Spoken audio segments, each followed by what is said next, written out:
The LA County Board of Supervisors' 3rd District is massive, stretching from Malibu and Santa Monica inland to West Hollywood and the Valley, and after recent redistricting, it reaches even farther east and north to include Chatsworth and Porter Ranch. With nearly 2 million residents, its population is said to be larger than 14 states. State Senator Henry Stern says he's running for supervisor because we need to fix LA.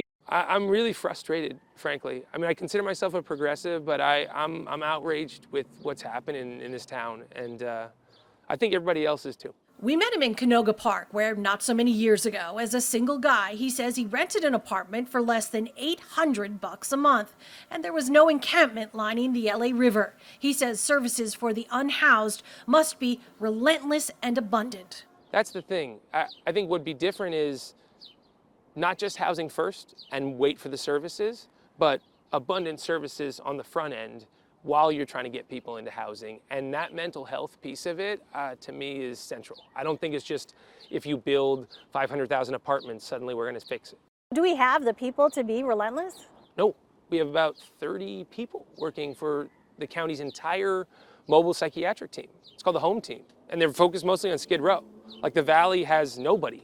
He'd build mental health teams around the county while doing more to protect renters from slipping into homelessness. The place I've run into, a disagreement is that I don't think all housing is created equal when it comes to solving our housing crisis. So I don't think, the new luxury condos that cost $3,000 a pop are really going to solve that. On the actual affordable housing construction side, I think right here in Canoga Park, like right near the transit line, right near services, right where you have retail and the villages popping up and people can walk to services, you build big and you actually densify and you build some scale.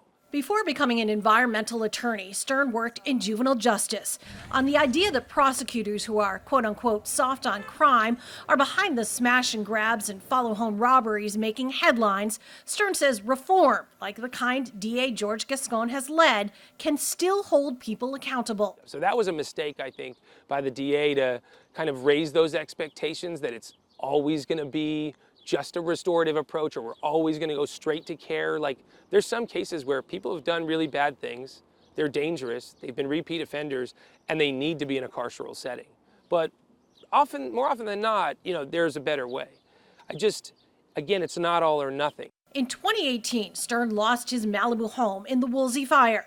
The 39-year-old husband and father of a 6-month-old says he's worried about under-resourcing on the firefighting front. It is only getting hotter. The fires are only getting bigger, and being a victim of fire myself, losing all my stuff, watching my grandfather get hurt during his evacuation, end up in the ICU, that stuff just kind of haunts me. It was during that fire, as he saw how county leaders were on the front line, he says he knew he wanted to be there too. It's the most service-oriented version of government that's out there, so this would be the greatest job I could ever imagine in my career. The 3rd District seat is opening as Supervisor Sheila Kuehl is retiring after 2 terms. I'm Lori Perez, KCAL 9 News.